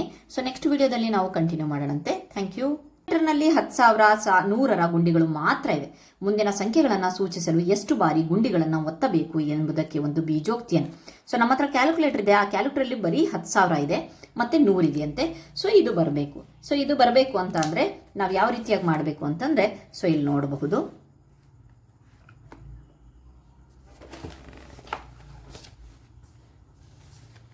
ಓಕೆ, ಸೊ 20,800 ಇದೆ. ಸೊ 10,000ದ ಒಂದು ಬಟನ್ನು ಪ್ರೆಸ್ ಮಾಡಿದ್ದೀನಿ. ಸೊ ಅದಾದ್ಮೇಲೆ ನೆಕ್ಸ್ಟು 10,000ದ 2, 100ರ 8, 20,800 ಆಯಿತು. ಸೊ ನಮ್ಮ ಹತ್ರ ಇರೋದು 10,000ದಷ್ಟೇ ಬಟನ್ 1, 100ರ 1 ಬಟನ್ ಇದೆ. ಸೊ ಬನ್ನಿ, 92 ಅಂತ ಅಂದರೆ 10,000ನ 9 ಸಲ ಬಟನ್ ಪ್ರೆಸ್ ಮಾಡೋದು, 21 ಸಲ 100ನ್ನ ಬಟನ್ ಪ್ರೆಸ್ ಮಾಡೋದು. ಸೊ ನೆಕ್ಸ್ಟ್ 1,20,500, 12 ಸಲ 10,000 ಬಟನ್ನು, 5 ಸಲ 100 ಬಟನ್. 65,30,000 ಅಂತಂದ್ರೆ 653 ಸಲ 10,000 ಬಟನ್ ಒತ್ಬಿಡಿ, ಸಿಂಪಲ್ ಆಗಿ. ಓಕೆ, ನೆಕ್ಸ್ಟ್ ಮತ್ತೆ ನೀವು ಬೇರೆ ತರನೂ ಮಾಡಬಹುದು. ಸೊ ಅದು ಅಲ್ಲಿ ಚಾನ್ಸಸ್ ಇರುತ್ತೆ, ನೀವು ಬೇರೆದು ಬರಿಬಹುದು. 70,25,700, 702 ಸಲ 10,000, ನೆಕ್ಸ್ಟ್ 57 ಸಲ 100. ಸೊ ನಾವಿಲ್ಲಿ 2 ಬಟನ್ ಯೂಸ್ ಮಾಡಿರೋದು. ಅದುವೇ 10,000ದ್ದು ಮತ್ತೆ 100ರ ಒಂದು ಬಟನ್. ಓಕೆ, ನೆಕ್ಸ್ಟ್ 8ನೇ ಲೆಕ್ಕ. ಅದುವೇ ಎಷ್ಟು ಲಕ್ಷಗಳು ಸೇರಿದರೆ 1 ಬಿಲಿಯನ್ ಆಗುತ್ತದೆ. ಸೊ ಬನ್ನಿ ನೋಡೋಣ. ಸೊ ಫಸ್ಟ್ ನಾನು ನನ್ನ ಒಂದು ಹಳೆಯ ವಿಡಿಯೋಸ್ಗಳಲ್ಲಿ ಟ್ರಿಕ್ ಹೇಳ್ಕೊಡಿದ್ದೀನಿ. ಫಸ್ಟ್ ನಾವೇನು ಮಾಡಬೇಕು, ಎಷ್ಟು ಲಕ್ಷಗಳು ಸೇರಿದ್ರೆ 1 ಬಿಲಿಯನ್ ಆಗುತ್ತೆ ಅಂತಂದ್ರೆ 1 ಬಿಲಿಯನ್ ಬರ್ಕೊಳ್ಳೋಣ. 1 ಬಿಲಿಯನ್ನಲ್ಲಿ 9 ಸೊನ್ನೆಗಳಿದೆ. ಈಗ ಎಷ್ಟು ಲಕ್ಷಗಳು ಅಂತ ಅಂದ್ರೆ ಲಕ್ಷಕ್ಕೆ ಎಷ್ಟು ಸೊನ್ನೆ ಇರುತ್ತೆ? 5 ಸೊನ್ನೆ ಇರುತ್ತೆ. ಸೊ 5 ಸೊನ್ನೆನ ನಾವು ಕವರ್ ಮಾಡೋಣ. ಹಾಗಾದ್ರೆ ಉಳಿದಿದ್ದೆಷ್ಟು? 10,000. ಎಷ್ಟು? 10,000 ಅಂತ ಅಂದ್ರೆ ಇಲ್ಲಿ ನಾವು ಬರಿಬೇಕು ಏನಂತ ಹೇಳ್ಬಿಟ್ಟು, 10,000 ಲಕ್ಷಗಳು ಸೇರಿದರೆ 1 ಬಿಲಿಯನ್ ಆಗುತ್ತದೆ. Okay, fine. ಇದು 8ನೇ ಕ್ವಶನಿಗೆ ಉತ್ತರ. ನೆಕ್ಸ್ಟ್ ಬರೋಣ 9ನೇ ಕ್ವಶನ್. ಸೊ ಬನ್ನಿ, 1ರಿಂದ 9ರವರೆಗಿನ ಸಂಖ್ಯೆಗಳಿರುವ 2 ಸೆಟ್ ಕಾರ್ಡ್ಗಳನ್ನು ನಿಮಗೆ ನೀಡಲಾಗಿದೆ. 1ರಿಂದ 9 ಇದೆಯಂತೆ. ಸಾಧ್ಯವಾದ ಮೊದಲನೇದಲ್ಲಿ ಸಾಧ್ಯವಾದ ಅತಿ ದೊಡ್ಡ ಮೊತ್ತ, ಫಲಿತ ಸಂಖ್ಯೆಗಳ ವ್ಯತ್ಯಾಸ ಅತಿ ಕನಿಷ್ಠ ಸಂಖ್ಯೆ ಆಗಿರುತ್ತೆ. ಮುಂದೆ ನೀಡಿರುವ ಪ್ರತಿ ಬಾಕ್ಸ್ನಲ್ಲಿ ಒಂದೊಂದು ಕಾರ್ಡನ್ನು ಇಡಬೇಕಂತೆ. ಸೊ ಬನ್ನಿ ನೋಡೋಣ. ಅದಕ್ಕಿಂತ ಮುಂಚೆ ಸ್ವಲ್ಪ ಬಾಕ್ಸ್ ರೆಡಿ ಮಾಡ್ಕೊಳ್ತೀನಿ. ಓಕೆ, ಏನು ಹೇಳ್ತಾ ಇದ್ದಾರೆ ಅಂತ ಹೇಳ್ಬಿಟ್ಟು ನೋಡಿ. ಸೊ ನಮಗೆ 2 ಸೆಟ್ ಕೊಟ್ಟಿದ್ದಾರಂತೆ. ಎಲ್ಲಿಂದ? 1ರಿಂದ 9ರವರೆಗೆ ಬರ್ಕೊಳ್ಳೋಣ. 1 2 3 4 5 6 7 8 9. ಮತ್ತು ಇನ್ನೊಂದು ಸೆಟ್ಟು 1 2 3 4 ಸೇಮ್ ಸೆಟ್ಟು 5 6 7 8 9. ಸೊ ಕೊಟ್ಟಿದ್ದಾರಲ್ವಾ. ಸೊ ನಾವೇನು ಮಾಡಬೇಕಪ್ಪ ಅಂತಂದರೆ ಸಾಧ್ಯವಾದ ಅತಿ ದೊಡ್ಡ ಮೊತ್ತ ಇದನ್ನು ಬಳಸ್ಬಿಟ್ಟು ಸಾಧ್ಯವಾದ ಅತಿ ದೊಡ್ಡ ಮೊತ್ತ ಬರಬೇಕು ಅಂತಂದರೆ ನಾವು ದೊಡ್ಡ ನಂಬರಿಂದ ಆ್ಯಡ್ ಮಾಡ್ಕೊಂಡು ಹೋಗೋಣ. ಫಸ್ಟ್ 9 9 ಇಲ್ಲಿ ಬರಿತೀನಿ. ಸೊ ಅದಾದಮೇಲೆ ನೆಕ್ಸ್ಟು 8 ಇಲ್ಲಿ ಬರಿತೀನಿ. ಸೊ ಪಕ್ಕ ಇನ್ನೊಂದು 8 ಬರಿಬೋದು. ಆದರೆ ಇಲ್ಲಿಂದನೂ ಸಹ ಒಂದು ದೊಡ್ಡ ಸಂಖ್ಯೆ ಆಗಬೇಕು. ಆವಾಗಲೇ ನಮಗೆ ಅದರ ಒಂದು ಮೊತ್ತ ಗರಿಷ್ಠ ಸಿಗೋದು. ಸೊ ಹಾಗಾಗಿಬಿಟ್ಟು ಈ 8ಅನ್ನು ಇಲ್ಲಿ ಬರಿತೀನಿ. ಓಕೆ, ಸೊ ನೀವು ಅನ್ಬೋದು ಒಂದು 9ಅನ್ನು ಇಲ್ಲಿ ಬರಿಬೋದಲ್ಲ ಅಂತ. ಇಲ್ಲಿ 99 ಆಗುತ್ತೆ, 99 ಲಕ್ಷ ಆಗುತ್ತೆ. ನಾನು ಒಂದು ವೇಳೆ ಇದೇ 9ಅನ್ನು ಇಲ್ಲಿ ಬರೆದ್ಬಿಟ್ಟು ಇಲ್ಲಿ 8 ಬರೆದ್ಬಿಟ್ರೆ ಅದು 98 ಲಕ್ಷ ಆಗುತ್ತೆ. ಸೊ ನಮಗೆ ಸಿಗೋದಿಲ್ಲ. ಹಾಗಾಗಿಬಿಟ್ಟು ಈ ರೀತಿಯಾಗಿ ಈಗ ಉಳಿದಿರೋದನ್ನು ಬರ್ಕೊಂಡು ಹೋಗ್ತೀನಿ. 6 5 4. ಇಲ್ಲಿ ಕೆಳಗಡೆ ಬಂದಾಗ ಅದೇ 8 6 5 4. ಈಗ ನಾನು ಕೂಡಿಸ್ಕೊಂಡು ಹೋಗ್ತೀನಿ. Okay fine. 4 4 8 5 5 10 6 6 12 13. ಆಮೇಲೆ ಇನ್ನೊಂದು ನಿಮ್ಮ ಹತ್ರ ಶೇರ್ ಮಾಡಬೇಕಾಗಿತ್ತು. ಈ ರೀತಿ ಅಡಿಷನು ವಿಡಿಯೋ ಮಾಡ್ತಾ ಇರುವಾಗ ಅಡಿಷನಲ್ಲಿ ಅಥವಾ ಮಲ್ಟಿಪ್ಲಿಕೇಷನಲ್ಲಿ ಒಂದು ಸಿಂಪಲ್ ಆಗಿರುವಂಥ ಎರರ್ಸ್ ಬಂದರೆ ಪ್ಲೀಸ್ ಅದನ್ನು ಕ್ಷಮಿಸಿಬಿಡಿ. ಅದನ್ನು ಸರಿ ಮಾಡ್ಕೊಂಡು ಇದು ಮಾಡಿ. ಆಲ್ಮೋಸ್ಟ್ ನಾನು ಬಹಳ ಕೇರಾಗಿ ಮಾಡಿರ್ತೀನಿ. ಆದರೂ ಸಹ ನಾವು ಮನುಷ್ಯರೇ ಅಲ್ವಾ. ಸೊ ಮಷಿನ್ಸ್ ಅಲ್ಲ. ಸೊ ಎಕ್ಸಾಕ್ಟ್ ಆಗಿರೋಂಥ ಆನ್ಸರ್ಸನ್ನು ಕೊಡೋಕ್ಕೆ ಒಂದು ವೇಳೆ ಮಲ್ಟಿಪ್ಲಿಕೇಷನಲ್ಲಿ ಅಥವಾ ಕೂಡಿಸೋದು ಕಳೆಯೋದ್ರಲ್ಲಿ ಒಂದು ವೇಳೆ ಒಂದು 0 ಬಿಟ್ಟೆ ಅಂತ ಅಂದರೆ ಜಸ್ಟ್ ಹಿಂದಿನ ಒಂದು ವಿಡಿಯೋದಲ್ಲಿ ನಾನು 50ಅನ್ನು ಬರೆಯುತ್ತಿರುವಾಗ 5 × 10 ಅಂತ ಬರೆದಿದ್ದೀನಿ. ಕೆಳಗಡೆ 5 ಬರೆದು ಬಿಟ್ಟಿದ್ದೀನಿ ಅದನ್ನು ವಿಸ್ತರಿಸಿ ಬರೆಯುತ್ತಿರುವಾಗ. ಸೊ ಅದನ್ನು ಸಹ ಕಮೆಂಟ್ ಮಾಡಿದರು. ಸೊ ನನಗೆ ಏನು ಬೇಜಾರಿಲ್ಲ. ಅದನ್ನು ನೀವು ನೋಡಿದ್ರಲ್ಲ ಅಷ್ಟೇ ಸಾಕು. ಅದೇ ನನಗೆ ಇಂಪಾರ್ಟೆಂಟು, ಸರಿ ಬರೆಯೋದೇ ಇಂಪಾರ್ಟೆಂಟು. ಸೊ ಅದರೊಳಗಡೆ ಏನಾದರೂ ಅಂತಹ ಒಂದು ಚಿಕ್ಕ ಪುಟ್ಟ ಪ್ರಾಬ್ಲಮ್ಸ್ ಆದಾಗ ಅಥವಾ ತಪ್ಪುಗಳಾದಾಗ ಪ್ಲೀಸ್ ಪ್ಲೀಸ್ ಪ್ಲೀಸ್ ಕ್ಷಮಿಸಿಬಿಡಿ. ಸೊ ಬನ್ನಿ ಕಂಟಿನ್ಯೂ ಮಾಡೋಣ. 6 6 12 1 13 1 7 7 14 1 15 1 8 16 17 1 9 1 10 ಮತ್ತು 9 1 10. ಓಕೆ, ಇಷ್ಟು ನಂಬರ್ ಸಿಕ್ತು. ಇದಕ್ಕಿಂತ ಮತ್ತೆ ದೊಡ್ಡ ನಂಬರ್ ಯಾವುದು ನೀವು ಹೇಗಾದರೂ ನೀವು ಚೇಂಜ್ ಮಾಡ್ಕೊಂಡು ರಫೇಲ್ ಮಾಡಿ ನೋಡಿ. ಸೊ ಬಟ್ ಇದಕ್ಕಿಂತ ದೊಡ್ಡ ನಂಬರ್ ಸಿಗೋದಿಲ್ಲ. ಓಕೆ, ಬರೋಣ ಈಗ ನೆಕ್ಸ್ಟು 2ನೇ ಒಂದು ಇದು ಫಲಿತ ಸಂಖ್ಯೆಗಳ ವ್ಯತ್ಯಾಸ ಅತಿ ಕನಿಷ್ಠ ಸಂಖ್ಯೆ ಆಗಿರಬೇಕಂತೆ. ಅತಿ ಕನಿಷ್ಠ ಸಂಖ್ಯೆಯನ್ನು ನೋಡ್ಕೊಂಡು ಹೋಗೋಣ. ಸೊ ಕನಿಷ್ಠ ಸಂಖ್ಯೆ ಅಂತ ಅಂದರೆ ನಾವು 1ರಿಂದ ಸ್ಟಾರ್ಟ್ ಮಾಡ್ತೀವಲ್ವಾ. ಸೊ ಇಲ್ಲಿ 1 1 ಬರೀತೀವಿ. 1 1 ಬರೆದ್ವಿ. ನೆಕ್ಸ್ಟು 2 2 ಬರೆದ್ವಿ. ಚಿಕ್ಕದ್ರಿಂದ ಹೋಗ್ತಾ ಇದ್ದೀವಿ. ಕನಿಷ್ಠ ಸಂಖ್ಯೆಯ ಒಂದು ವ್ಯತ್ಯಾಸ ನಮಗೆ ಸಿಗಬೇಕು ಅಂತಂದರೆ ಇದನ್ನು ಮಾಡಿ. ಈಗ ನಾನಿಲ್ಲಿ ಬೇರೆ ನಂಬರನ್ನು ಬರ್ತೀನಿ. ಅದಕ್ಕೆ ನಾನು ಒಂದು ರೀಸನ್ ಕೊಡ್ತೀನಿ. ಏನು ಅಂತ ಹೇಳಿಬಿಟ್ಟು ಒಂದು ಎಕ್ಸಾಂಪಲ್ ಕೊಡೋಕ್ಕೆ ಇಷ್ಟಪಡ್ತೀನಿ. ಏನಪ್ಪ ಅಂದರೆ ನಾನೀಗ 2 ಅಂಕಿಯ ದೊಡ್ಡ ಸಂಖ್ಯೆ ಜೊತೆಗೆ 1 ಅಂಕಿಯ ದೊಡ್ಡ ಸಂಖ್ಯೆಯನ್ನು ನಾನು ಕಳೆದಾಗ ಆನ್ಸರ್ ಎಷ್ಟು ಬರುತ್ತೆ? 90 ಬರುತ್ತೆ. ಅದೇ 2 ಅಂಕಿಯ ಚಿಕ್ಕ ಸಂಖ್ಯೆ ಜೊತೆಗೆ 1 ಅಂಕಿಯ ಚಿಕ್ಕ ಸಂಖ್ಯೆ, ಆಯಿತಾ, ಇದು ದೊಡ್ಡ ಸಂಖ್ಯೆನೇ ತೊಗೊಂಡಿದ್ದೀನಿ, ಚಿಕ್ಕ ಸಂಖ್ಯೆ ತೊಗೊಂಡಿದ್ದೀನಿ, ಇದರ ಆನ್ಸರು 9 ಬರುತ್ತೆ.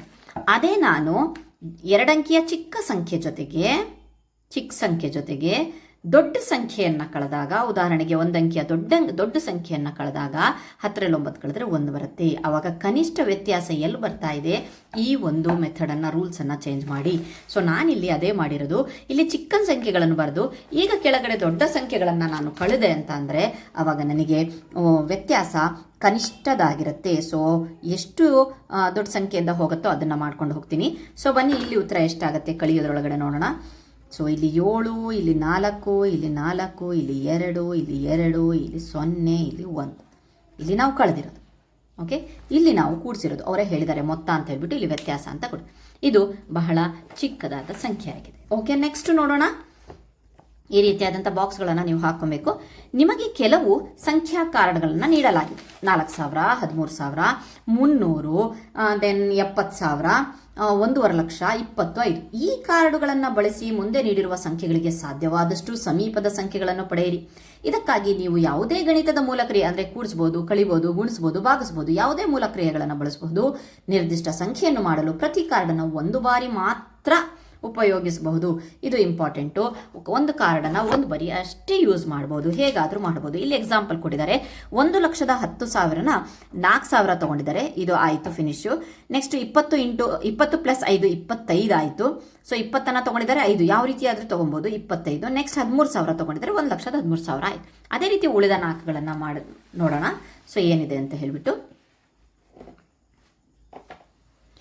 ಎಯನ್ನು ಸಮೀಪದ ಸೇಮ್ ಬರಬೇಕು ಅಂತ ಇಲ್ಲ, ಸಮೀಪದ ಬಂದರೂ ನಡೆಯುತ್ತೆ. ಎಯನ್ನು ಅವ್ರು ಕೊಟ್ಟಿದ್ದಾರಲ್ಲ, ಸೊ ನಾನು ಒಂಥರ ಮಾಡಿದ್ದೀನಿ.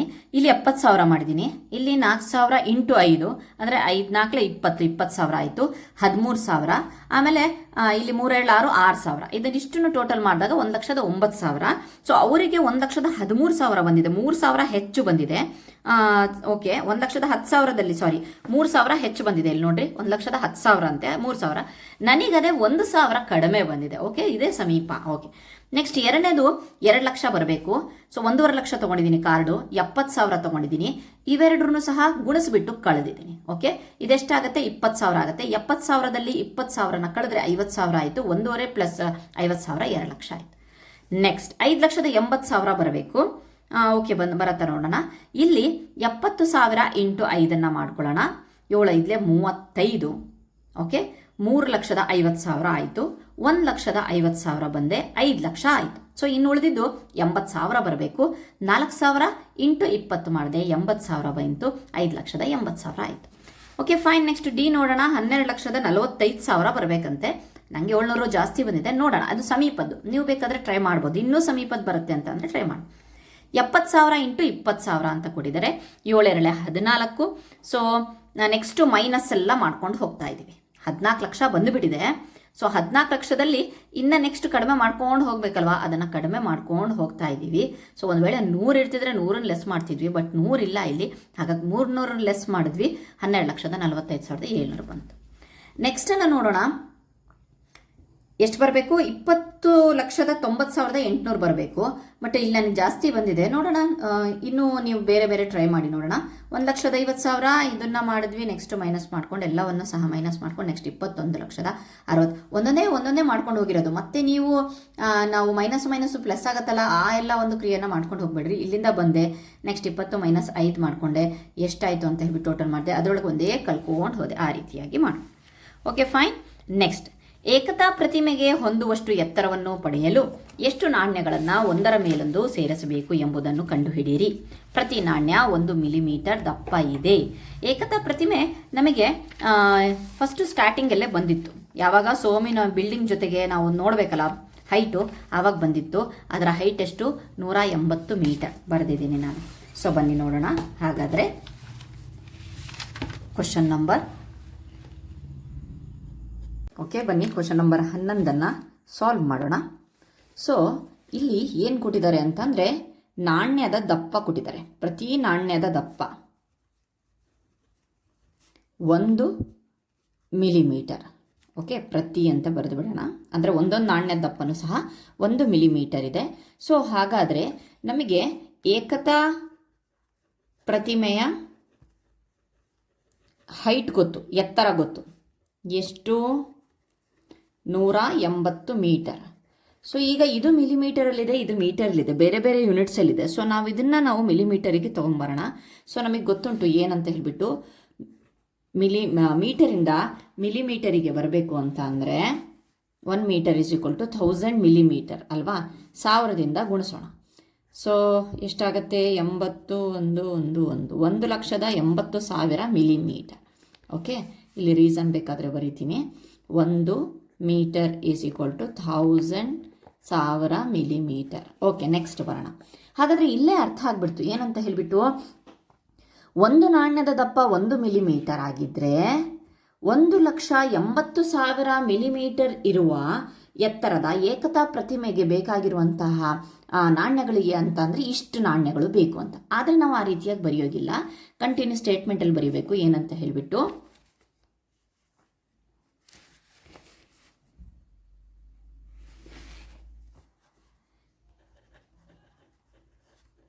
ಏಕತಾ ಪ್ರತಿಮೆಗೆ ಹೊಂದುವಷ್ಟು ಎತ್ತರವನ್ನು ಪಡೆಯಲು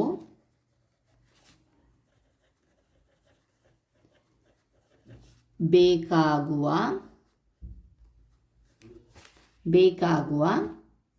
ನಾಣ್ಯಗಳು, ಒಂದ್ರ ಮೇಲೆ ಒಂದು ಇಟ್ಕೊಂಡು ಕೂತ್ಕೊಂಡ್ರೆ ಬೇಕಾಗುವ ನಾಣ್ಯಗಳು ಅಂತ ಅಂದು ನಾವು 1,80,000 ಬರೆದ್ಬಿಟ್ಟು, ಯಾಕಂತಂದರೆ ಇದನ್ನು ನಾವು ಹೈಟಲ್ಲಿ ಬರಿತಾ ಇದ್ದೀವಿ. ಇದು ಎಷ್ಟು ಎತ್ತರವನ್ನು ನಾವು ಕಂಡು ಹಿಡ್ತಿರೋದು. ಸೊ ಅದನ್ನು 1 ಮಿಲಿಮೀಟರ್ ದಪ್ಪದ್ದು 1,80,000 ಡಿವೈಡೆಡ್ ಬೈ 1 ಅಂತ ಹೇಳಿಬಿಟ್ಟು ಮಾಡಿದ್ರೆ ಮತ್ತೆ 1,80,000 ನಾಣ್ಯಗಳು ಬೇಕಾಗುತ್ತವೆ.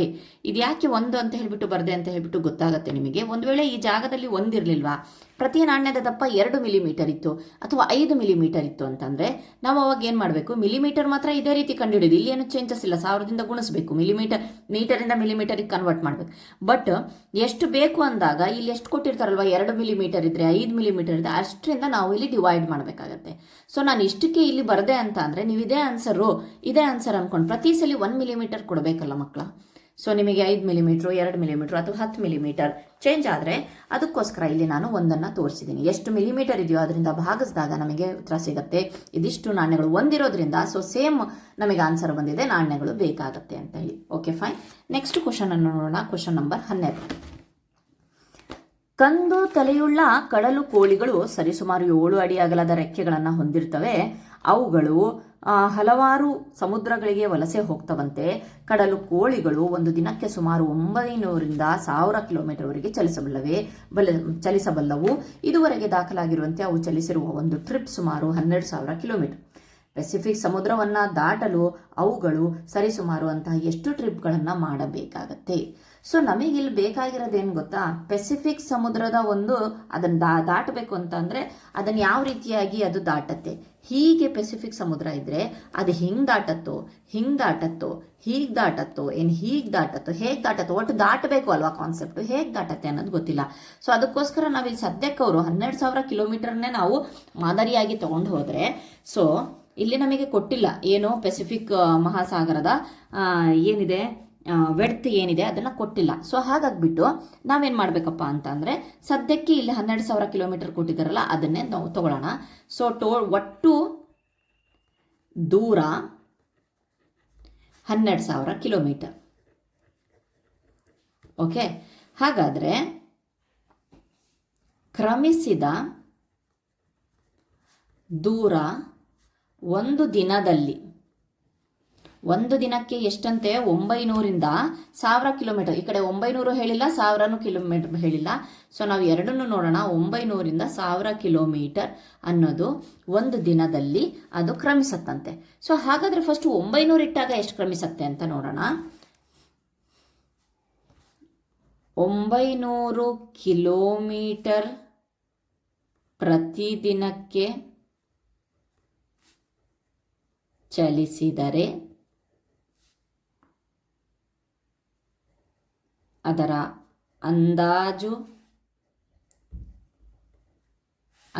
ಅಂತಂದರೆ ಇಲ್ಲಿ 900 ಕಿಲೋಮೀಟರ್ ಪ್ರತಿ ದಿನಕ್ಕೆ ಚಲಿಸಿದ್ರೆ ಅದರ ಅಂದಾಜು ವ್ಯಾಲ್ಯೂ ಎಷ್ಟಾಗುತ್ತೆ ಅಂತೇಳಿ, ಒಂದು ದಿನಕ್ಕೆ ಎಷ್ಟು ಚಲಿಸುತ್ತೆ ಅಂತ ಹೇಳಿ. ಸೊ ಈ 12,000 ಬರೆದುಬಿಟ್ಟು ನಾವು 900ನ್ನು ಡಿವೈಡ್, ಈ 2 0ಗೆ 2 0 ಹೋಯಿತು, ಇದು 4 0, ಇದು 3 ಮತ್ತೆ ಇದನ್ನು ಇದು ಹೊಡೆದ್ರೆ 13.3 ದಿನಗಳು ಬರುತ್ತೆ. ಅಂದರೆ 900 ಕಿಲೋಮೀಟರ್ ಸ್ಪೀಡಲ್ಲಿ ಅದು 900 ಕಿಲೋಮೀಟ್ರು ಅಂತ ಅವರು 2 ನಂಬರ್ಸ್ ಕೊಟ್ಟಿರೋದ್ರಿಂದ ಒಂದು ದಿನಕ್ಕೆ ತಗೊಂಡ್ರೆ ಅದು 13.3 ದಿನಗಳು ನಡೆಯುತ್ತೆ. 900 ಕಿಲೋಮೀಟ್ರನ್ನ ಹೋಗುತ್ತೆ. ಓಕೆ, ಹಾರತ್ತೆ. Okay fine. ನೆಕ್ಸ್ಟ್ ಈಗ 1000 ನೋಡೋಣ. ಇದೇ ರೀತಿ 1000 ಕಿಲೋಮೀಟರ್ ಪ್ರತಿದಿನಕ್ಕೆ ಅಂದರೆ ಇಲ್ಲಿ 900 ಕಿಲೋಮೀಟರ್ ಪ್ರಯಾಣಿಸಿದ್ರೆ ಸುಮಾರು 13.3 ದಿನಗಳು ಪ್ರಯಾಣಿಸಕ್ಕೆ 13.3 ದಿನಗಳು ಬೇಕು. ಈಗ ನಾವು ಒಂದು ದಿನಕ್ಕೆ ಪ್ರತಿದಿನಕ್ಕೆ 1000 ಕಿಲೋಮೀಟರ್ ಕ್ರಮಿಸಿದರೆ ಅಂದರೆ ಚಲಿಸಿದರೆ ಅಥವಾ ಕ್ರಮಿಸಿದರೆ ಅಂದಾಜು ದಿನಗಳ ಸಂಖ್ಯೆ, ಅಂದಾಜು ದಿನಗಳನ್ನು ಹುಡುಕ್ತಾ ಇರೋದು ನಾವು. ದಿನಗಳ ಸಂಖ್ಯೆ = ಮತ್ತೆ ಅದೇ ರೀತಿ ಮಾಡೋಣ, 12,000 ಡಿವೈಡೆಡ್ ಬೈ 1000ದಿಂದ ಮಾಡೋಣ. ಓಕೆ, ಎಷ್ಟು ಇತ್ತು? 12 ದಿನಗಳಾಯಿತು. ಈಗ ನಮಗೆ 900 ಕಿಲೋಮೀಟರ್ ಹಾಕಿ ಚಲಿಸಿದ್ರೆ ಅದು 13.3 ದಿನ ತೊಗೊಳತ್ತೆ. 12,000 ಕಿಲೋಮೀಟರ್ ಹೋಗೋಕ್ಕೆ ಅದೇ 1000 ಕಿಲೋಮೀಟರ್ ಥರ ಅದು ಚಲಿಸಿದ್ರೆ 12 ದಿನಗಳು ಬೇಕಾಗುತ್ತೆ. ಹಾಗಾಗಿಬಿಟ್ಟು ನಾವು ಎರಡನ್ನೂ ಸೇರಿಸ್ಬೇಕಾಗತ್ತೆ. ಏನು ಅಂತ ಅಂದರೆ ಕಂಪ್ಲೀಟಾಗಿ 12,000 ಕಿಲೋಮೀಟರ್ ದೂರದ ಪ್ರಯಾಣವನ್ನು ಪೂರ್ಣಗೊಳಿಸಲು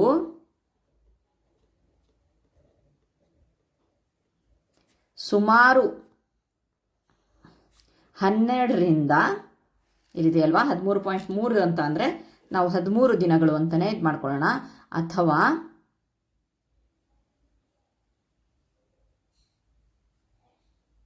14 ದಿನ ಮಾಡ್ಕೊಳ್ಳೋಣ. 14 ದಿನಗಳು ಬೇಕಾಗುತ್ತದೆ.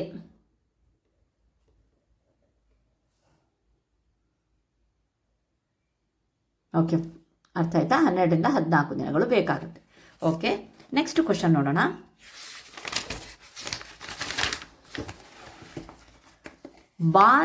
ಬಾಲ ಉಳ್ಳ ಗಾಡ್ವಿಟ್ ಹಕ್ಕಿಯು ನಿರಂತರವಾಗಿ ಅತಿ ದೂರವನ್ನು ಕ್ರಮಿಸಿದ ದಾಖಲೆಯನ್ನು ಹೊಂದಿದೆ. ಓಕೆ, ಅದು ಅಲಸ್ಕಾದಿಂದ ಆಸ್ಟ್ರೇಲಿಯಾವರೆಗೆ ಎಲ್ಲಿಯೂ ನಿಲ್ಲದೆ 13,560 ಕಿಲೋಮೀಟರ್ ಕ್ರಮಿಸಿದೆ.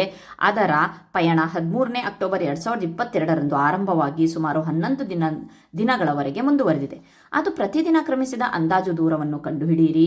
ಪ್ರತಿ ಗಂಟೆ ಅದು ಕ್ರಮಿಸಿದ ಅಂದಾಜು ದೂರ ಅಂದರೆ ಪ್ರತಿ ದಿನ ಕ್ರಮಿಸಿದ ಅಂದಾಜು ದೂರನೂ ಕಂಡುಹಿಡಿಬೇಕು. ಅಷ್ಟೇ ಅಲ್ಲದೆ ಪ್ರತಿ ಗಂಟೆ ಕ್ರಮಿಸಿದ ಅಂದಾಜು ದೂರವನ್ನು ಸಹ, ಅಂದರೆ ದಿನದ್ದು ಕ್ಯಾಲ್ಕುಲೇಟ್ ಮಾಡಬೇಕು, ಗಂಟೆದು ಕ್ಯಾಲ್ಕುಲೇಟ್ ಮಾಡಬೇಕು. ಸೊ ಬನ್ನಿ ನೋಡೋಣ. ಒಟ್ಟು ದೂರ ಅವರೇ ಕೊಟ್ಟಿದ್ದಾರೆ. 13ನೇ ಕ್ವಶನಿಗೆ ಆನ್ಸರು. ಒಟ್ಟು ದೂರ ಎಷ್ಟಿದೆ? 13,560 ಕಿಲೋಮೀಟರ್ ಇದೆ. ಒಟ್ಟು ದಿನಗಳ ಸಂಖ್ಯೆನೂ ಕೊಟ್ಟಿದ್ದಾರೆ. ಒಟ್ಟು ದಿನಗಳ ಸಂಖ್ಯೆ ಭಾಳ ಈಸಿಯಾಗಿ ಸ್ಟೋರಿ ಥರ ನೋಡ್ಕೊಂಡು ಹೋದರೆ ಭಾಳ ಈಸಿಯಾಗಿ ಇದನ್ನು ಮಾಡಬಹುದು. ಸೊ ಹಾಗಾದರೆ ಒಂದು ದಿನದಲ್ಲಿ ಕ್ರಮಿಸಿದ ದೂರ,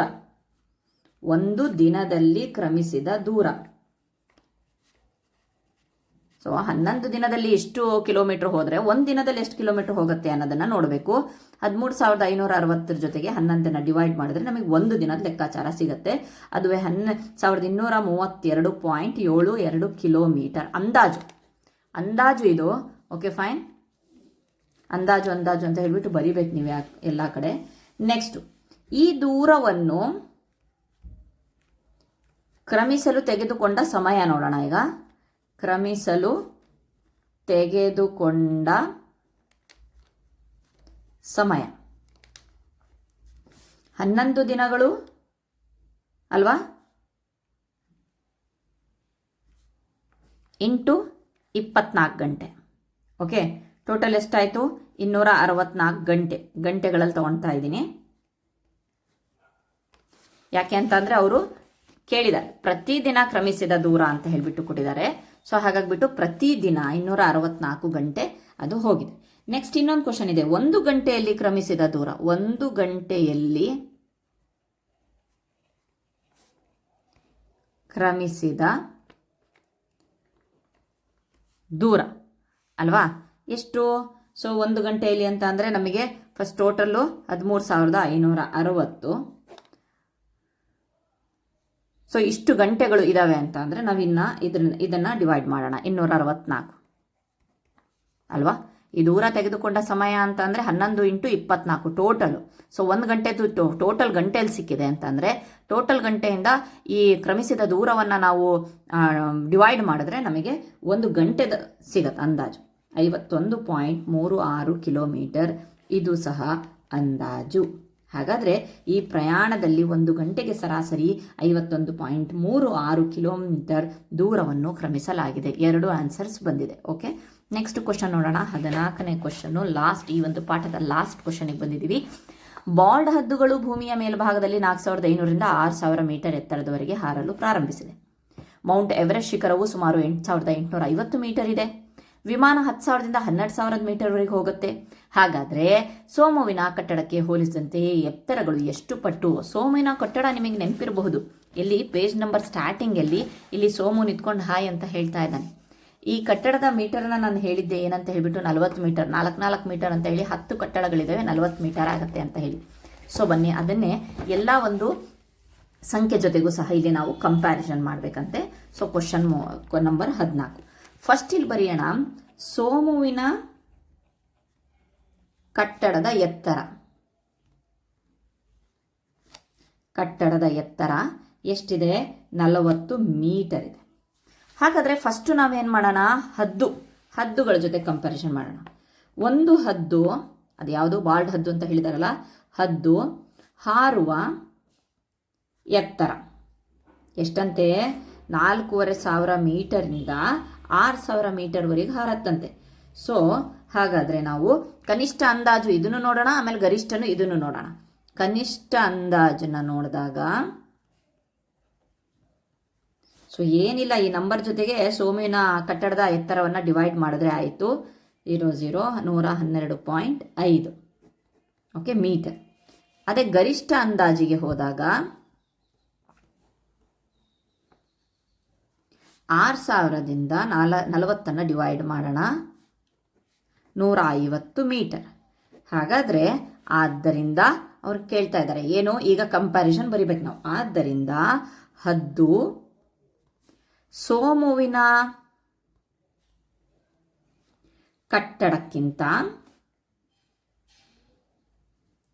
ಸುಮಾರು, ಎರಡನ್ನೂ ಬರಿಬೇಕು, ಕನಿಷ್ಠ ಗರಿಷ್ಠ, ಇಲ್ಲಿಂದ ಇಲ್ಲಿವರೆಗೆ ಅಂತ ಅವರು ಕೊಟ್ಟಿದಾರಲ್ವ, ಇಲ್ಲಿಂದ ಇಲ್ಲಿವರೆಗೆ ಅಂತ. ಸೊ ನಾವು ಇಲ್ಲಿಂದ ಇಲ್ಲಿವರೆಗೆ ಅಂತ ಹೇಳಬೇಕು. 112.5 ಮೀಟರ್ರಿಂದ 150 ಮೀಟರ್, ಮೀಟರ್ ಏನು ಬೇಡ, ಪಟ್ಟು ಹೆಚ್ಚು ಎತ್ತರದಲ್ಲಿ ಹಾರುತ್ತದೆ. ಓಕೆ, ಇದು ಮೊದಲನೇ ಪಾಯಿಂಟ್. ಇನ್ನು ನಾವು ಬಾಲ್ಡ್ ಹದ್ದುಗಳಲ್ಲಿದ್ದೀವಿ. ನೆಕ್ಸ್ಟ್ ಕಂಪ್ಯಾರಿಸನ್ ಇರೋದು ಮೌಂಟ್ ಎವರೆಸ್ಟ್ ಜೊತೆಗೆ. ಸೊ ಬನ್ನಿ, ಎರಡನೇದು ಮೌಂಟ್ ಎವರೆಸ್ಟ್ ಎತ್ತರ ಅವರೇ ಕೊಟ್ಟಿದ್ದಾರೆ.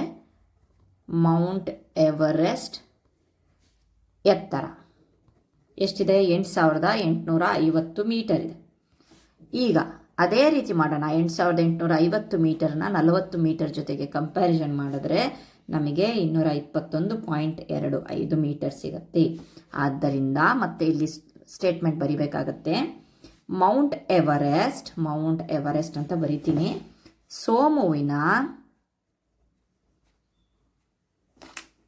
ಕಟ್ಟಡಕ್ಕಿಂತ ಸುಮಾರು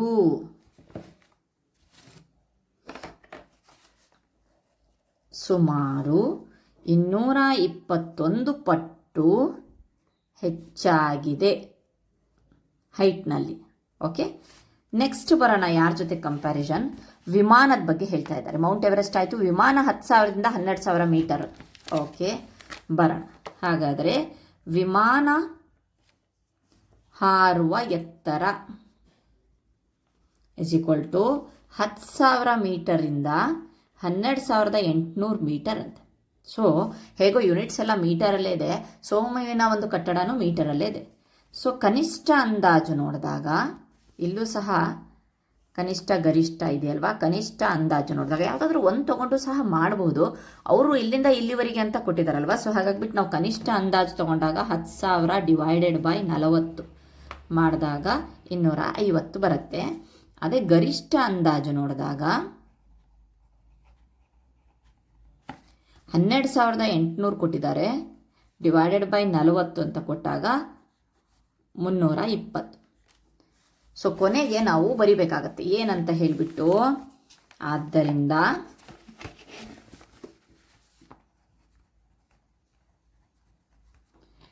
ವಿಮಾನವು ಸೋಮುವಿನ ಕಟ್ಟಡಕ್ಕಿಂತ ಸುಮಾರು ಏನು ಕನಿಷ್ಠ ಅಂದಾಜು ನೋಡಿದ್ರಲ್ವ 250ರಿಂದ 320 ಪಟ್ಟು ಹೆಚ್ಚು ಎತ್ತರದಲ್ಲಿ ಹಾರುತ್ತದೆ ಅಲ್ವಾ. ಸೊ ಲಾಸ್ಟ್ ಕ್ವಶನಿಗೆ ಇಲ್ಲಿವರೆಗೆ ನಾವು ಎಕ್ಸ್ಪ್ಲೇನ್ ಮಾಡಿದ್ದೀವಿ. ಸೊ ಇದರೊಳಗಡೆ ಏನು ಡೌಟ್ಸ್ ಇದ್ದರೂ ಸಹ ನೀವು ಕಮೆಂಟ್ಸಲ್ಲಿ ಕೇಳ್ಬೋದು. ಆಮೇಲೆ ಸಣ್ಣ ಪುಟ್ಟ ಒಂದು ವೇಳೆ ಡಿವಿಷನಲ್ಲಿ ಮಲ್ಟಿಪ್ಲಿಕೇಶನಲ್ಲಿ 0 ಮಿಸ್ ಆಯಿತು ಅಥವಾ ಬರೀತಿರುವಾಗ ಏನೋ ಒಂದು ಸ್ವಲ್ಪ ತಪ್ಪಾಯಿತು ಅಂತ ಅಂದರೆ ಪ್ಲೀಸ್ ಕ್ಷಮಿಸಿ. Thank you so much.